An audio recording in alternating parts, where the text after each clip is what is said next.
મારી ચેનલના બધા મિત્રોને મારા નમસ્કાર. ભાભી અને હું કાકીના પ્રેમને કારણે જીવન સાસો આનંદ આપે છે. મિત્રો, મારું નામ વિપુલ છે અને હું ગુજરાતના પાલિતાણા શહેરમાં રહું છું. દેખાવમાં સ્માર્ટ અને ખૂબ જ તંદુરસ્ત શરીર ધરાવું છું. આજે હું તમને મારા જીવનમાં બનેલી એક સાચી ઘટના જણાવવા જઈ રહ્યો છું.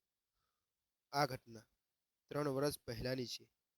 જ્યારે હું મારા પિતરાઈ ભાઈના લગ્નમાં હોવા ગયો હતો. તમે બધા જાણો છો કે લગ્નની અંદર ઘણા મહેમાનો આવે છે. મારા ભાઈના લગ્નમાં પણ ખૂબ જ મહેમાનો આવ્યા હતા.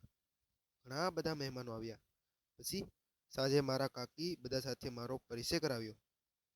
તેમાં એક રવિના મામી પણ હતા, જેને હું ઓળખતો ન હતો. તેમના લગ્ન માત્ર 2 વર્ષ પહેલા જ થયા હતા, પરંતુ હજી સુધી કોઈ સંતાન ન હતું. સાંજે બધા ભોજન લેવા ગયા. હું મામી પર નજર રાખી રહ્યો હતો. મેં જોયું કે તેમણે હજી ભોજન લીધું ન હતું. પછી મેં તેમને ભોજન લેવા માટે કહ્યું, તો તેણે કહ્યું કે જો તું મારી સાથે જમીશ તો જ હું જમીશ. મને આ થોડું વિચિત્ર લાગ્યું, પણ હું કાંઈ બોલ્યો નહીં અને અમે બંને સાથે જમ્યા અને પછી થોડુંક ચાલવા માટે ગયા. તો તેણે મને અચાનક જ પૂછ્યું કે શું તારે કોઈ ગર્લફ્રેન્ડ છે? આ સાંભળીને હું પણ મારી જાત પર કાબુ રાખ્યો નહીં અને ના પાડી, અત્યારે મારે કોઈ ગર્લફ્રેન્ડ નથી.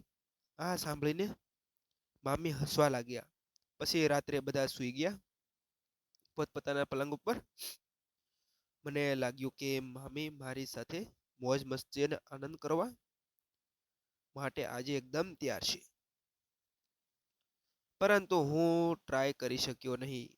હવે બધા પોતપોતાની પથારીમાં સૂઈ ગયા હતા અને જાન્યુઆરીનો મહિનો હતો એટલે ખૂબ જ ઠંડી હતી. હું અને મામી અમે ત્રણેય સૂવા માટેની જગ્યા ગોતવા લાગ્યા.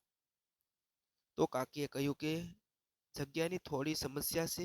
તું અને મામી બંને સ્ટોર રૂમમાં સૂઈ જાઓ અને હું મારી વ્યવસ્થા કરું છું. મામી મારી માટે ગાદલું લઈને સ્ટોર રૂમમાં આવ્યા. હું જમીન ઉપર સૂઈ ગયો અને મારા ફોનમાં યુટ્યુબ જોવા લાગ્યો. થોડી વાર પછી જોયું કે કોઈનો હાથ મારા હાથને સ્પર્શી રહ્યો હતો. મેં મામી સામે જોયું તો તેણે મારી સામે એક આંખ મિસકારી. હું સમજી ગયો કે આજની રાત મારા લગ્નની જીરો રાત છે.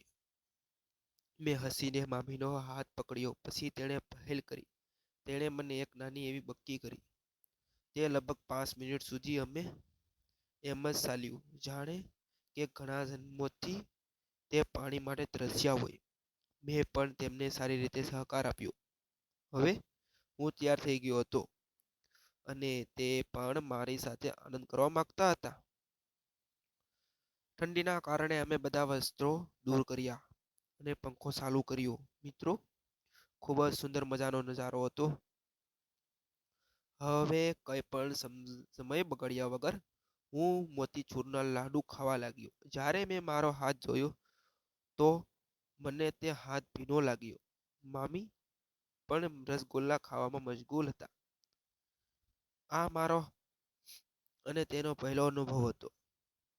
જ્યારે હું મામીની નજીક આવ્યો હતો, તેણે મીઠાઈનો ટોપલો મારા મોઢા પર મૂકી દીધો અને મને બહુ જબરીથી મીઠાઈ ખવડાવી. તેનો સ્વાદ મને પાગલ કરી રહ્યો હતો. મામીએ મને કહ્યું કે હવે ખોટો સમય ના બગાડ અને તારું કાર્ય શરૂ કર.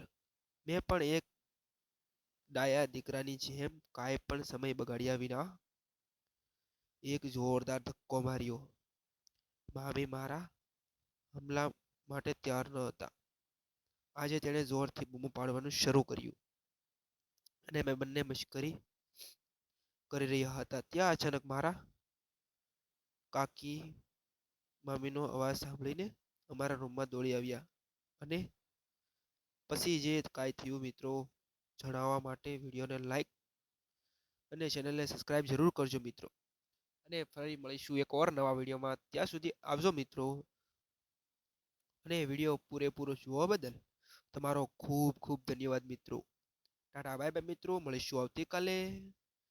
પૂરો વિડીયો જોવા બદલ તમારો દિલથી આભાર.